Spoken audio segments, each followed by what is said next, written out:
Can you feel that familiar sting of déjà vu creeping up your spine?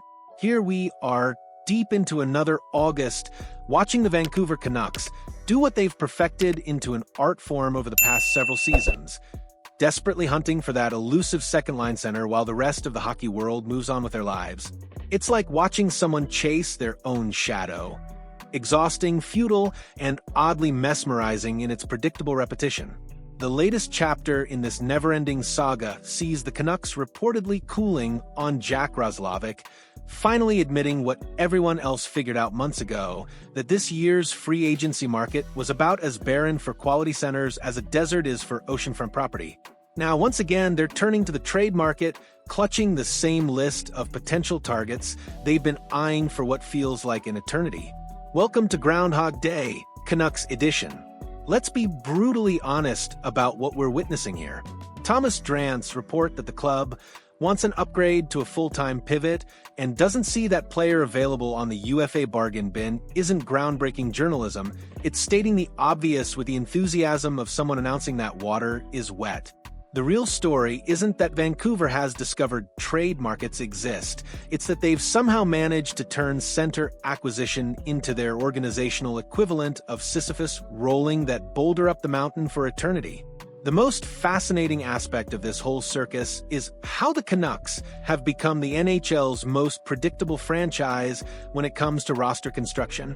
Every summer brings the same headlines, the same wishful thinking, and the same inevitable disappointment when September rolls around with the same holes still gaping in their lineup.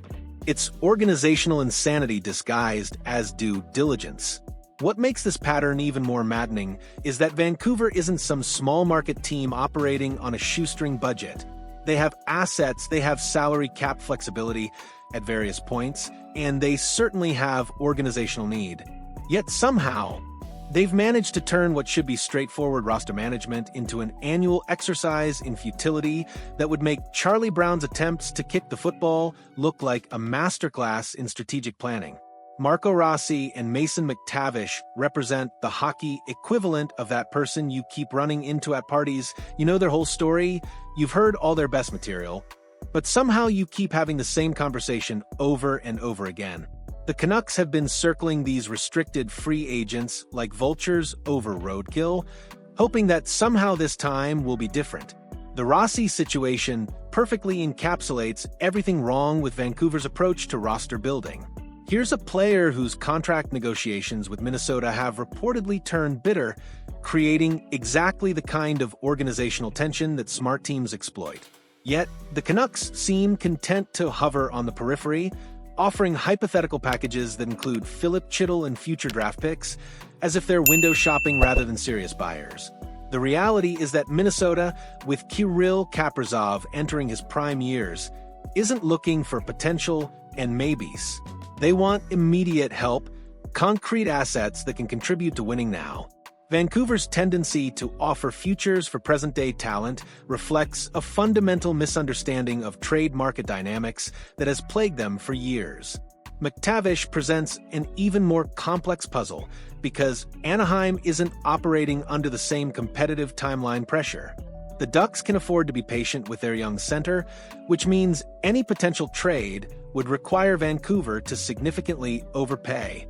Yet, somehow, the Canucks continue to chase players who represent minimal probability outcomes while easier targets slip through their fingers. The salary cap crunch affecting multiple teams should represent a golden opportunity for a club like Vancouver, yet they seem uniquely positioned to fumble away these advantages. William Karlsson in Vegas, Nicholas Roy in Toronto, Ross Colton in Colorado, and Evan Rodriguez in Florida all represent varying degrees of availability due to their team's financial constraints. Karlsson's situation in Las Vegas is particularly intriguing because the Golden Knights have created their own roster logjam through aggressive asset acquisition. With Alex Pietrangelo's LTIR placement providing temporary relief, Vegas still faces the reality of being a team that loves making in-season improvements while operating at the salary cap ceiling. Karlsson, despite being an original Golden Knight, represents expendable salary that could provide flexibility. The challenge for Vancouver isn't identifying these opportunities, it's executing on them before other teams with clearer organizational vision sweep in. Roy's situation in Toronto is fascinating because he came over in the Mitch Marner trade as organizational depth, but the Maple Leafs' continued pursuit of Jack Roslovic suggests they may not view him as essential to their plans. Colorado's need to create salary cap space after signing Victor Olofsson puts Ross Colton squarely in play, especially given previous rumors about his desire for more center ice opportunities.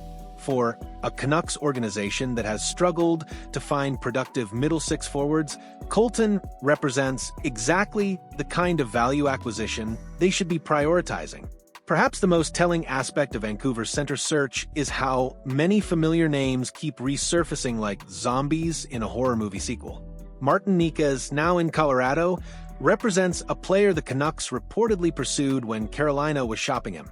Josh Norris in Buffalo remains connected to Quinn Hughes through their friendship, creating natural speculation about potential reunification.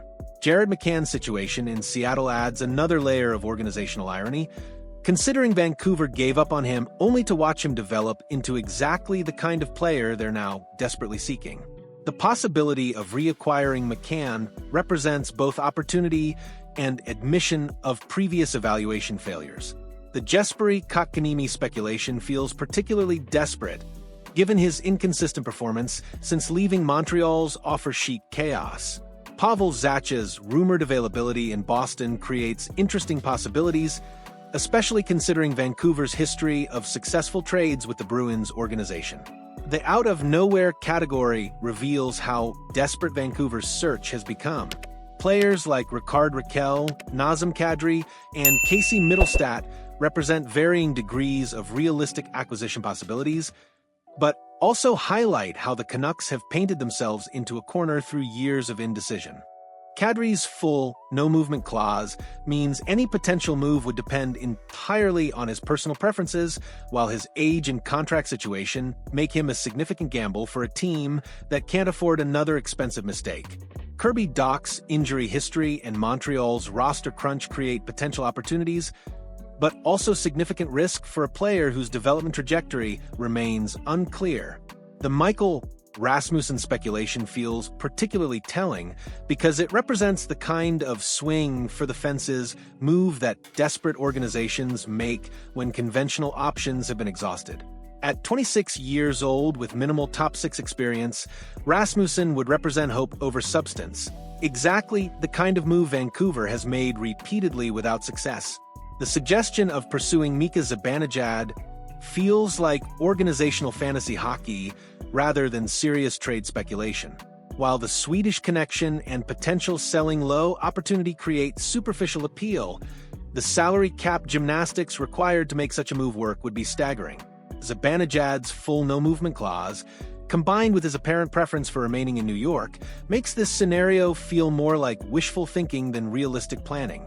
Yet the fact that it's even being discussed reveals how far Vancouver has drifted from practical roster construction into desperate speculation. What makes Vancouver's perpetual center search so frustrating isn't the difficulty of the task. Acquiring quality NHL centers is challenging for every organization. It's the consistent pattern of overcomplicating straightforward decisions while missing obvious opportunities that other teams capitalize on efficiently. The Canucks have somehow managed to create a reputation as a team that's always looking but never buying, always interested but never committed enough to pay market prices for market solutions. This organizational indecision creates a feedback loop where available players get moved to more decisive teams while Vancouver continues conducting feasibility studies. Years from now, when hockey historians analyze the Canucks' prolonged struggles with roster construction, the endless 2C search will serve as a perfect case study in how organizational paralysis can become self-perpetuating. Every summer brings new hope, new names, and new reasons why this time will be different. Yet the fundamental problems persist because the approach never changes. The saddest part isn't that Vancouver keeps failing to land their target, it's that they've normalized failure to the point where another summer of disappointment feels inevitable rather than unacceptable. Until the organization commits to decisive action over endless evaluation, the center search will continue consuming summers while competitors build championship rosters around players the Canucks spent too long considering. Maybe the real question isn't which center they should target, but whether they'll ever develop the organizational courage to actually pull the trigger when opportunity presents itself. What's your take on Vancouver's eternal center search? Are they overthinking obvious moves, or is the market really that difficult to navigate? Drop your thoughts below, and give this video a like if you think it's time for the Canucks to stop window shopping and start buying.